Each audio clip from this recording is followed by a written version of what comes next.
Bon, ça part à la salle. Je rejoins mon pote Whis. On va vous expliquer où en est ma prépa, pourquoi j'ai arrêté avec Patrick, comment je vais faire par la suite, comment je m'adapte, etc.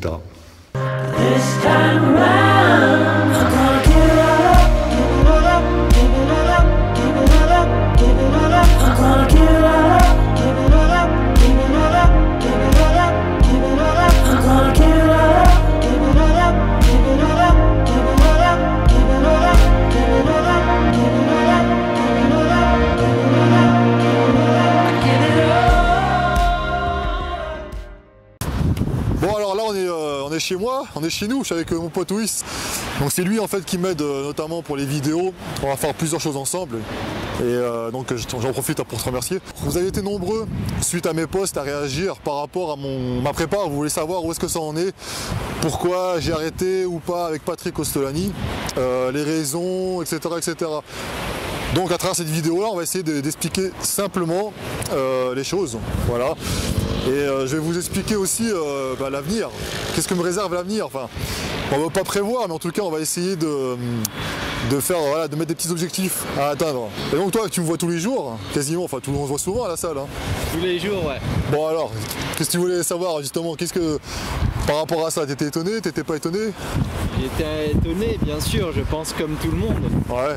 On était étonné. Après, ce qu'on veut savoir déjà, c'est à partir de combien de temps ça a commencé. Est-ce que c'est dû à une semaine, 2 semaines, quelques jours Déjà, la prépa, elle, on va revenir aux bases pour ceux qui n'ont pas suivi. Hein, je vous conseille de voir les épisodes précédents. Patrick Kostolany m'a pris en charge en décembre 2014. Décembre 2014. Ouais, donc ça fait vraiment 3 ans. Presque 3 ans. Ouais. Ouais. Et ce qui se passe, c'est qu'il me faisait du coaching à distance. Malgré tout cela, j'envoyais des photos régulièrement, etc. On arrivait à atteindre les objectifs qu'on s'était fixés. Il n'y avait pas de problème là-dessus. Comme vous le savez, j'ai toujours été honnête avec vous, je suis conscient des risques que je prends, même s'ils sont, disons, contrôlés par des médecins, etc. Je suis conscient de ça. Et ma volonté a toujours été d'être transparent et de faire les choses, on va dire, progressivement. J'ai pas fait une évolution spectaculaire, tu vois, même si tu me vois toi en gabarit, a priori je suis pas trop mal. Mais bon. Ce que je peux dire surtout, c'est que la plupart des gens ne se rendent pas compte, mais quand ils te voient en vrai, ils se rendent compte quand même que c'est ça qui est drôle. Il y a du volume. Ouais, je préfère cet effet-là que l'inverse, parce que ah bon, je t'imaginais plus costaud que ça. Bon, non, on m'imagine plus petit aussi, tu sais, des fois. Donc les gens devraient savoir que. Ouais, après c'est les photos, les machins. Ben là, pour info, je suis à 1m87, toujours, ça j'ai pas bougé, et je suis à 103, 104 kg, ça aussi. Et j'ai perdu pas mal de gras, t'as vu hein. T'as perdu pas mal de poids, parce que avant, t'étais à combien avant de commencer? Ah, avant à commencer, avec Patrick, j'étais à 115, mais gras, pas musclé, et avant, j'étais à 120. Donc c'était un gros gabarit, je mangeais pas. Mais tout ça, j'explique dans mon premier épisode. Franchement, si vous êtes débutant, vous avez des soucis de poids, etc., allez le voir. C'est important parce qu'il y a des erreurs que j'ai commises et que vous ferez certainement. Donc voilà. Notamment la balance, il faut la virer la balance. Tout s'est bien passé. Il m'a enseigné, donc Patrick Kostolany, je le remercie à chaque fois. Hein. C'est un ami, hein. C'est quelqu'un de proche. On a eu par moments des petits désaccords, des incompréhensions. Parce que moi j'ai une vie perso qui est très compliquée, professionnellement parlant, hein, tu le sais. Lui aussi a eu des soucis, il en parle dans ses vidéos d'ailleurs, hein, vous pouvez aller les voir, des soucis d'ordre juridique à cause des mecs qui l'ont arnaqué, des magouilles, des mecs. Ça a été très dur pour lui d'établir un suivi régulier, tu vois. Des fois j'avais pas de réponse, il le savait, il s'en excusait, mais malheureusement c'est un homme, comme tout le monde, il peut pas être partout à la fois. Et des fois c'est vrai que quand j'avais besoin de conseils, etc., bah lui il avait ses soucis juridiques, ça lui faisait perdre beaucoup de temps, de l'argent aussi, parce que ça lui faisait perdre de l'argent, et c'est surtout la santé, il en était malade. À cause de tous ces soucis, hein, tous ces cons là qui l'ont fait chier, ça nuit aussi un peu à la prépa. Ça l'a ralenti, peut-être, je sais pas. Enfin, lui, tout ce que je sais, c'est qu'il s'est toujours débrouillé pour essayer d'être là, etc., quand il pouvait. Mais c'était pas évident pour lui, pas évident pour moi. Donc, voilà, on essayait de bricoler. D'après ce que j'ai compris, ouais, c'est ça, c'est que chacun a ses contraintes de boulot, etc., de ton côté, ouais. Et que de lui aussi, il y avait aussi donc, ses contraintes. Donc, tout ça, c'est des choses qu'il faut qu'on puisse prendre en compte au final. C'est ça. C'est la réalité des choses. Lui, c'était gratuit. Tu vois, je ne payais absolument rien, il le faisait gratuitement. Et en toute amitié, et puis évidemment, c'était un échange en fait, tu vois, donc à vrai dire, il n'avait pas d'obligation à me préparer. Dans tous les épisodes de Général Bodybuilder, je vous ai expliqué les étapes, bon, je ne vais pas revenir là-dessus, ça se passait bien.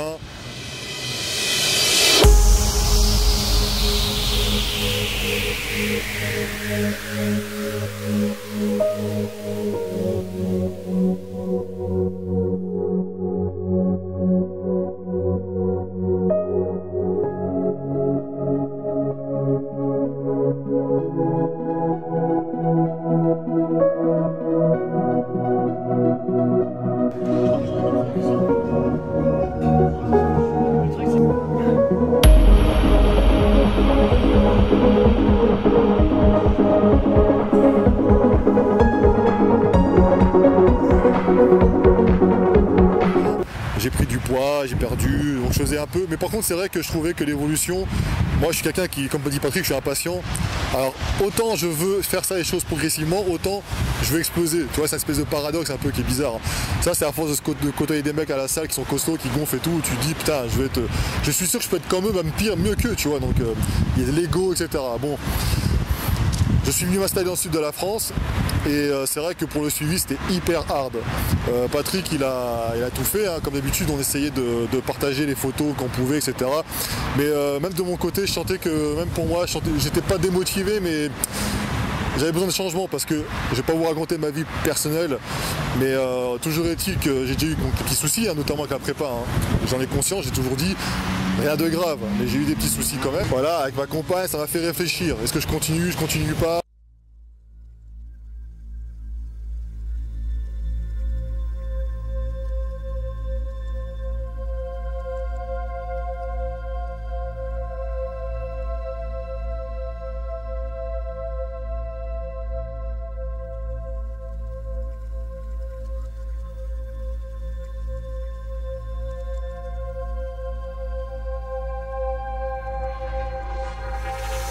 Et en fait, ce que j'ai besoin, moi, actuellement, c'est pour ça, c'est la raison principale de l'arrêt avec Patrick Koscielny, c'est que j'ai besoin de me poser, d'avoir des gens près de moi. Tu vois, pour les mouvements, par exemple, tu vois la salle. Les mouvements, des fois, j'ai un programme, et ben Patrick va faire un programme très très intense. Je vais essayer de le faire, mais tout seul, c'est difficile. Tu sais, des fois, il faut être aidé pour les charges et tout ça.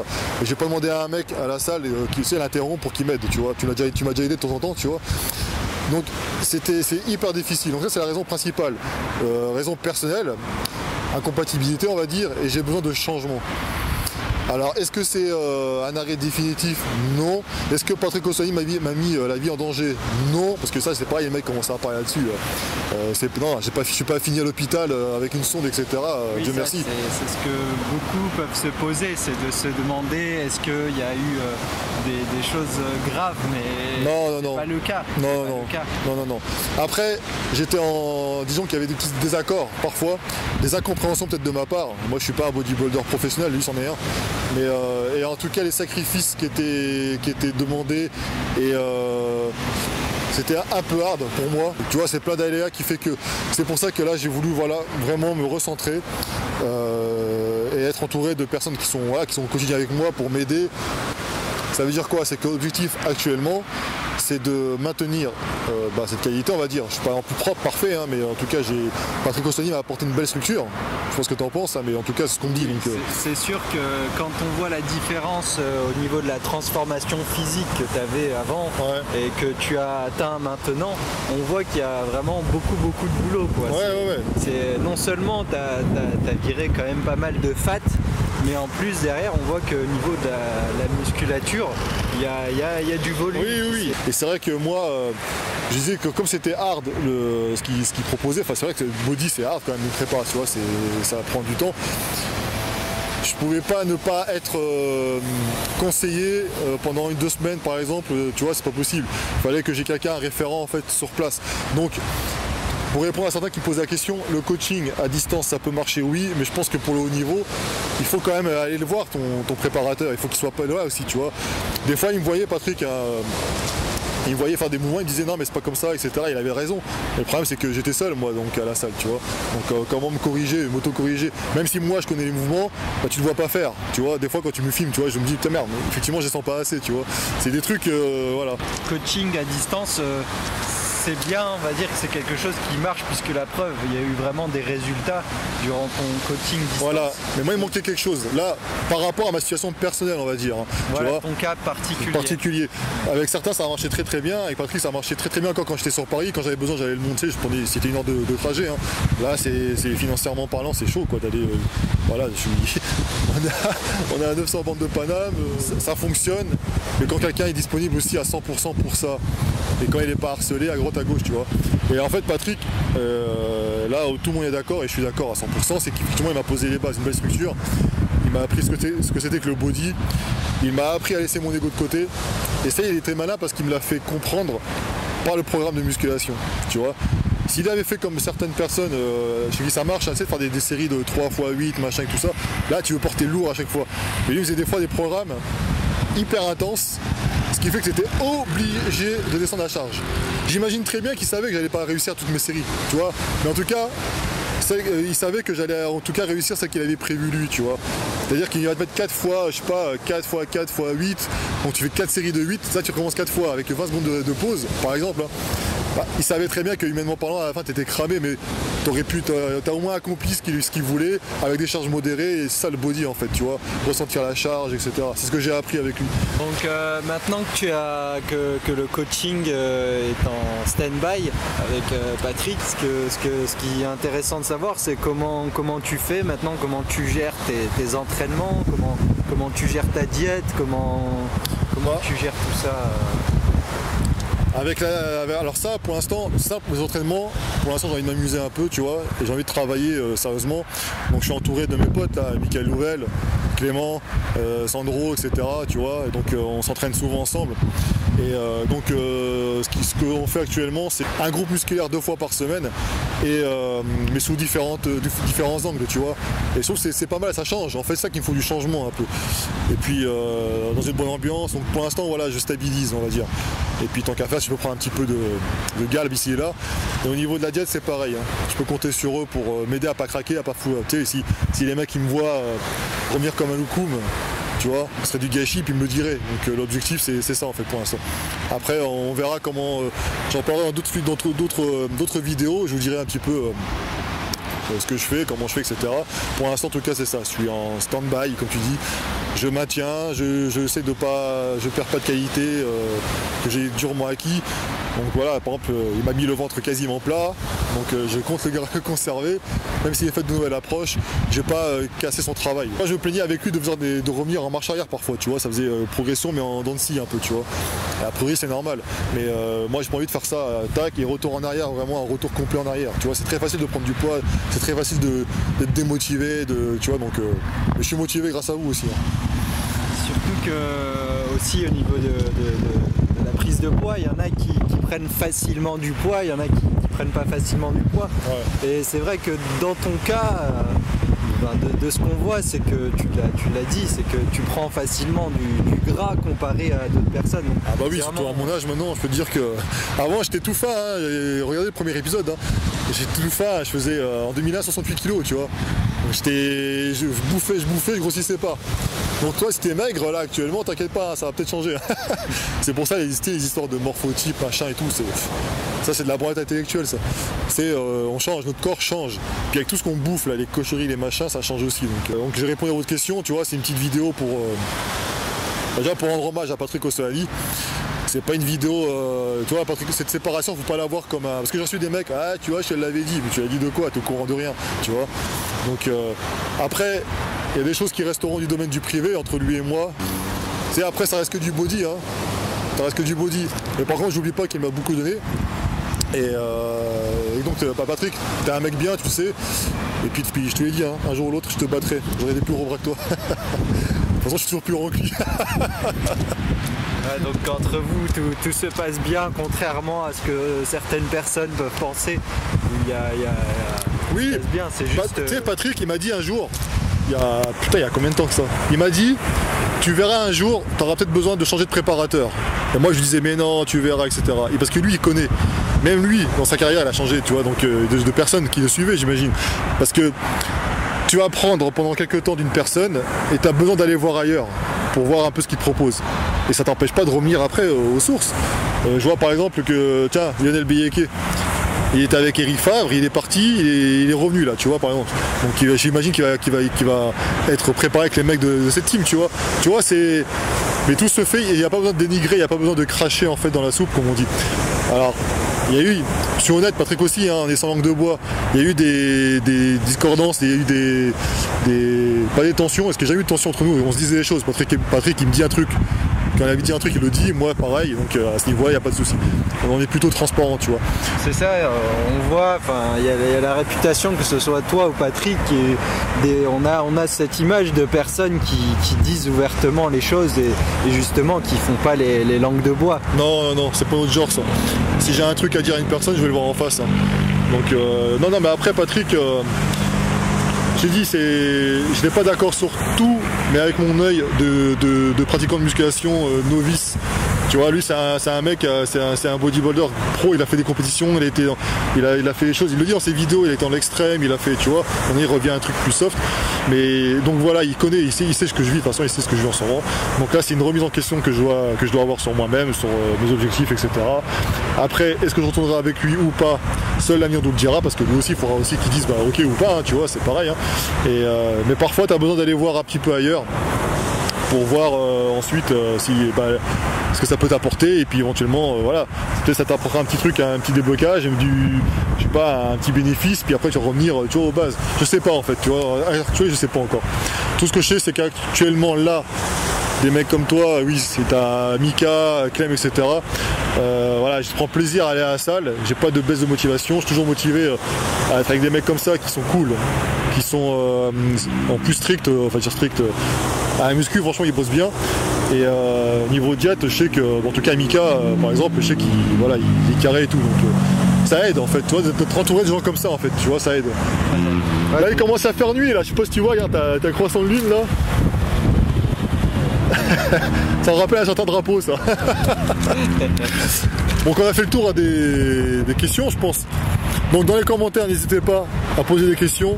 Hein, et je vous répondrai, en fait je ferai un live très prochainement, je parlerai de tout ça, donc posez les questions là-dessous, et puis ensuite on continue, on fera des vidéos, etc. Il y a des projets qui vont se mettre en place, et puis voilà, la vie est belle, pour en profiter. Et puis là on va aller à la salle maintenant, qu'est-ce que t'en penses? Yes. On va faire quoi? Les cuisses et un rappel de bras. Voilà, c'est ça. Chaud. Donc là aujourd'hui je vais travailler les quadris essentiellement. Et puis voilà, on va essayer de faire ça correctement, à savoir c'est une séance qui se base surtout sur les sensations. Tu sais, les mecs qui parlent de contraction volontaire, etc., ça fait débat. En fait, en même temps, j'avais vu un muscle se contracter involontairement. Si, quand t'as une crampe. Donc là, le truc, c'est que voilà, c'est faire des séries explosives, entrecoupées de phases négatives, tu sais, excentriques, concentriques, tu vois. Ensuite, tu recommences, et à la fin, t'es cramé. Et ce que j'aime bien dans cette séance-là, c'est celle que j'ai testée, que faisait Mika, etc., tu vois, les gars, c'est qu'à la fin, t'es cuit. Et quand t'es cuit, c'est que c'est bon. Temps de repos court ou long? Quand t'es tout seul, je fais en sorte de faire aller... quand on était à plusieurs, c'est le temps du passage, tu vois, ça va vite. Mais ouais, 30-40 secondes. Hein. Ah ouais, quand même. Ouais. Tu vois, il faut pas porter lourd forcément, mais il faut juste travailler intensément. Et court. Après, ça fait des sensations, tu finis 2 heures après, ça vaut pas le coup. Là, on a les bras aussi à faire ensemble. Court mais intense. Voilà. Alors, qu'est-ce qui se passe? Ouais, c'est samedi. Hein. Il est où, Mika? Mika, il travaille. On tourne un épisode là, de ma série. J'explique un petit peu de pourquoi j'ai arrêté dans sa coaching. C'est ça, on fait un épisode. Ouais, c'est moi qui le prépare, tu vois. Ça se voit, regarde les résultats.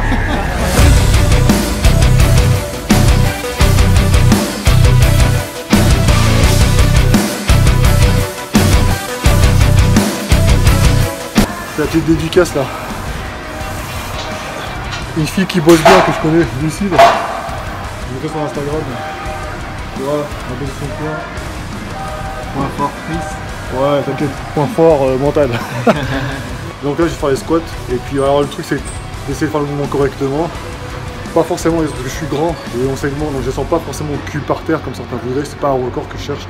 Je cherche à maintenir une espèce de tension continue en fait. Pas trop marquer de temps d'arrêt, sauf à la fin quand je suis crevé, tu vois. J'essaie de marquer un petit temps de pause, mais c'est toujours en tension continue. Donc voilà. Des fois je fais ça, des fois je fais autrement.